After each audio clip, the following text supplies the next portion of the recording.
Hi everyone, I'm back. I'm Scott Ferguson. I'm going to read to you today, and we're going to take yet another tack, and I will read to you the first of a trio of great speeches. This will be the first inaugural address of Franklin D. Roosevelt, which took place on March 4th, 1933. Before I do that, I'm going to read a quote of his. And before I read that quote of his, I'm going to explain to you something briefly. I am aware that reading a speech that was delivered by someone else, especially when that someone was known as a fine orator, is going to be a lot different than it was when it was originally given. However, my theory and my hope is that instead of being caught up in the excitement of the presentation, that you will be able to focus on the words, as I will do my best to pick speeches that are very strong in their use of language, at least in my opinion. So I will, as always, do my best to read in a relaxing, relatively slow manner so that you can hopefully take in all of the words that this great speech has to offer. So Roosevelt came into office when the Great Depression was raging. And so I want to read to you this short quote of his that he gave years later after this speech. He wrote, or said, one or the other, by Inauguration Day, 1933, the banks of the United States were all closed. Financial transactions had ceased. Business and industry had sunk to their lowest levels. The widespread unemployment which accompanied the collapse had created a general feeling of utter helplessness. I sought principally in the inaugural address to banish, so far as possible, the fear of the present and of the future which held the American people and the American spirit in its grasp. This is, of course, the speech that includes the extremely famous line, "The only thing we have to fear is fear itself." So let's read from 1933, Franklin D. Roosevelt's first inaugural address. This is a day of national consecration, and I am certain that my fellow Americans expect that on my introduction into the presidency, I will address them with a candor and a decision which the present situation of our nation impels. This is preeminently the time to speak the truth, the whole truth, frankly and boldly. Nor need we shrink from honestly facing conditions in our country today. This great nation will endure as it has endured, will revive, and will prosper. So first of all, let me assert my firm belief that the only thing we have to fear is fear itself. Nameless, unreasoning, unjustified terror, which paralyzes needed efforts to convert retreat into advance. In every dark hour of our national life, a leadership of frankness and vigor has met with that understanding and support of the people themselves, which is essential to victory. I am convinced that you will again give that support to leadership in these critical days. In such a spirit on my part and yours, we face our common difficulties. They concern, thank God, only material things. Values have shrunken to fantastic levels. Taxes have risen. Our ability to pay has fallen. Government of all kinds is faced by serious curtailment of income. The means of exchange are frozen in the currents of trade. The withered leaves of industrial enterprise lie on every side. Farmers find no markets for their produce. The savings of many years in thousands of families are gone. More important, a host of unemployed citizens face the grim problem of existence, and an equally great number toil with little return. Only a foolish optimist can deny the dark realities of the moment. Yet our distress comes from no failure of substance. We are stricken by no plague of locusts. Compared with the perils which our forefathers conquered because they believed and were not afraid, we have still much to be thankful for. Nature still offers her bounty, and human efforts have multiplied it. Plenty is at our doorstep, but a generous use of it languishes in the very sight of the supply. Primarily, this is because the rulers of the exchange of mankind's goods have failed through their own stubbornness and their own incompetence, have admitted their failure and abdicated. Practices of the unscrupulous money changers stand indicted in the court of public opinion, rejected by the hearts and minds of men. True, they have tried, but their efforts have been cast in the pattern of an outworn tradition. Faced by the failure of credit, they have proposed only the lending of more money.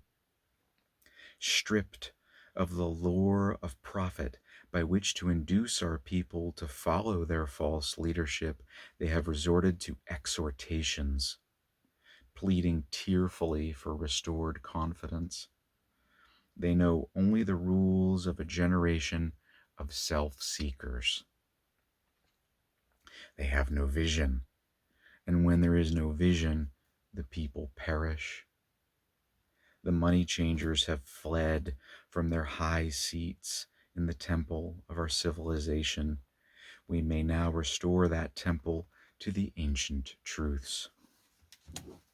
The measure of the restoration lies in the extent to which we apply social values more noble than mere monetary profit.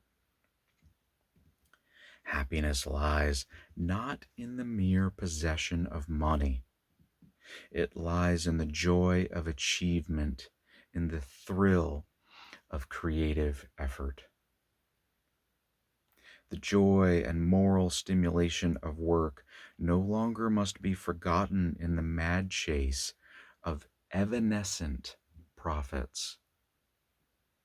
These dark days will be worth all they cost us if they teach us that our true destiny is not to be ministered unto, but to minister to ourselves and to our fellow men.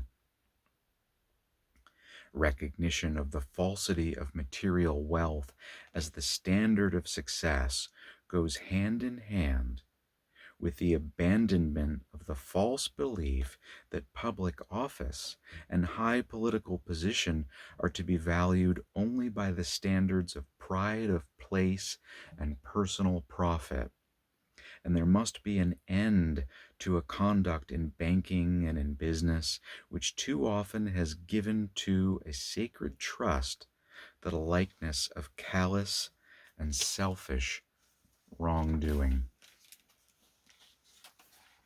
Small wonder that confidence languishes, for it thrives only on honesty, on honor, on the sacredness of obligations, on faithful protection, on unselfish performance. Without them, it cannot live. Restoration calls, however, not for changes in ethics alone. This nation asks for action, and action now. Our greatest primary task is to put people to work. This is no unsolvable problem if we face it wisely and courageously.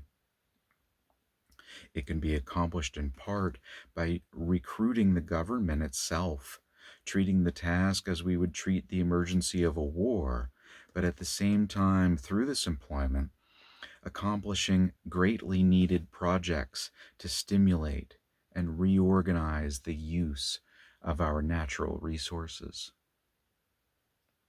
Hand in hand with this, we must frankly recognize the overbalance of population in our industrial centers and, by engaging on a national scale in a redistribution, endeavor to provide a better use of the land for those best fitted for the land. The task can be helped by definite efforts to raise the values of agricultural products, and with this, the power to purchase the output of our cities. It can be helped by preventing realistically the tragedy of the growing loss through foreclosure of our small homes and our farms. It can be helped by the unifying of relief activities, which today are often scattered, uneconomical, and unequal. It can be helped by national planning for and supervision of all forms of transportation and of communications and other utilities which have a definite public character. There are many ways in which it can be helped, but it can never be helped merely by talking about it. We must act, and act quickly. Finally, in our progress toward a resumption of work, we require two safeguards against a return of the evils of the old order.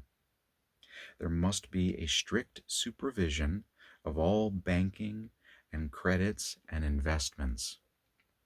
There must be an end to speculation with other people's money, and there must be provision for an adequate but sound currency. These are the lines of attack I shall presently urge upon a new Congress in special session detailed measures for their fulfillment, and I shall seek the immediate assistance of the several states. Through this program of action, we address ourselves to putting our own national house in order and making income balance outgo. Our international trade relations, though vastly important, are, in point of time and necessity, secondary to the establishment of a sound national economy. I favor as a practical policy the putting of first things first. I shall spare no effort to restore world trade by international economic readjustment, but the emergency at home cannot wait on that accomplishment. The basic thought that guides these specific means of national recovery is not narrowly nationalistic. It is the insistence as a first consideration upon the interdependence of the various elements in and parts of the United States a recognition of the old and permanently important manifestation of the American spirit of the pioneer. It is the way to recovery. It is the immediate way. It is the strongest assurance that the recovery will endure. In the field of world policy, I would dedicate this nation to the policy of the good neighbor. The neighbor who resolutely respects himself and, because he does so, respects the rights of others. The neighbor who respects his obligations and respects the sanctity of his agreements in and with a world of neighbors. If I read the temper of our people correctly, we now realize, as we have never realized before, our interdependence on each other, that we cannot merely take, but we must give as well, that if we are to go forward, we must move as a trained and loyal army, willing to sacrifice for the good of a common discipline, because without such discipline, no progress is made, no leadership becomes effective. We are, I know, ready and willing to submit our lives and property to such discipline, because it makes possible a leadership which aims at a larger good. This I propose to offer, pledging that the larger purposes will bind upon us all as a sacred obligation, with a unity of duty hitherto evoked only in time of armed strife. With this pledge taken, I assume unhesitatingly the leadership of this great army of our people, dedicated to a disciplined attack upon our common problems. Action in this image and to this end is feasible under the form of government which we have inherited from our ancestors. Our Constitution is so simple and practical that it is possible always to meet extraordinary needs by changes in emphasis and arrangement without loss of essential form. That is why our constitutional system has proved itself the most superbly enduring political mechanism the modern world has produced. It has met every stress of vast expansion of territory, of foreign wars, of bitter internal strife, of world relations. It is hoped that the normal balance of executive and legislative authority may be wholly adequate to meet the unprecedented task before us. But it may be that an unprecedented demand and need for undelayed action may call for temporary departure from that normal balance of public procedure. I am prepared under my constitutional duty to recommend the measures that a stricken nation in the midst of a stricken world may require. These measures, or such other measures as the Congress may build out of its experience and wisdom, I shall seek, within my constitutional authority, to bring to speedy adoption. But in the event that the Congress shall fail to take one of these two courses, and in the event that the national emergency is still critical, I shall not evade the clear course of duty that will then confront me.